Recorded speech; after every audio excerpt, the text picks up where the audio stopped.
اپنے تجارتی قافلے کی خبر لو، تمہارا جو مال و دولت ابو سفیان لے کر آ رہے ہیں اس پر محمد صلی اللہ علیہ وسلم حملہ کرنے والے ہیں، جلدی مدد کو پہنچو۔ ناظرین، اس تجارتی قافلے میں سارے قریشیوں کا مال لگا ہوا تھا، چنانچہ سب کے سب جنگ کی تیاری کرنے لگے۔ جو مالدار تھے انہوں نے غریبوں کی مدد کی تاکہ زیادہ سے زیادہ افراد جنگ کے لیے جائیں۔ جو بڑے سردار تھے وہ لوگوں کو جنگ پر ابھارنے لگے۔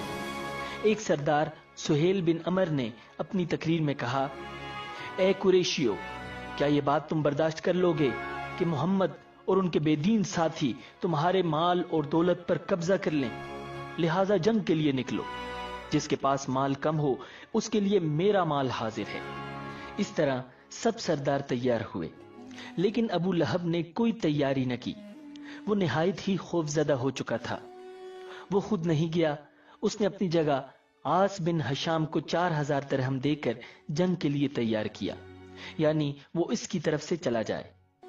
ناظرین، ادھر خوب تیاریاں ہو رہی تھیں، ادھر نبی اکرم صلی اللہ علیہ وسلم مدینہ منورہ سے روانہ ہوئے۔ مدینہ سے باہر بئر عتبہ نامی کنویں کے پاس لشکر کو پڑاؤ کا حکم فرمایا۔ آپ صلی اللہ علیہ وسلم نے صحابہ کرام رضی اللہ تعالی عنہم کو اس کنویں سے پانی پینے کا حکم دیا اور خود بھی پیا۔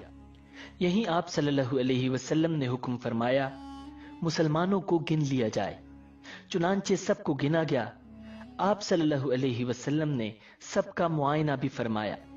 گننے پر معلوم ہوا مجاہدین کی تعداد 313 ہے، لشکر میں گھوڑوں کی تعداد صرف 5 تھی، اونٹ 70 کے قریب تھے، اس لیے ایک ایک اونٹ 3 یا 4 آدمیوں کے حصے میں دیا گیا۔ آپ صلی اللہ علیہ وسلم کے حصے میں جو اونٹ آیا اس میں 2 اور ساتھی بھی شریک تھے۔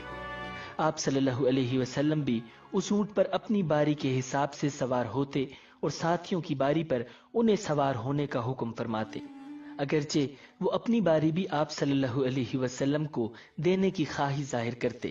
وہ کہتے، اے اللہ کے رسول، آپ سوار رہیں، ہم پیدل چل لیں گے۔ جواب میں آپ صلی اللہ علیہ وسلم ارشاد فرماتے، تم دونوں پیدل چلنے میں مجھ سے زیادہ مضبوط نہیں ہو، اور نہ میں تمہارے مقابلے میں اللہ کی رحمت سے بے نیاز ہوں۔ ناظرین، اس غزوے کے موقع پر نبی اکرم صلی اللہ علیہ وسلم نے حضرت عثمان رضی اللہ تعالی عنہ کو پوری ویڈیو دیکھنے کا لنک ڈسکرپشن میں دے دیا گیا ہے، اور اگر ایسی معلومات والی ویڈیو دیکھنا چاہتے ہیں تو مجھے سبسکرائب کریں اور صدقہ جاریہ کی نیت سے سب کے ساتھ شیئر کریں۔ شکریہ۔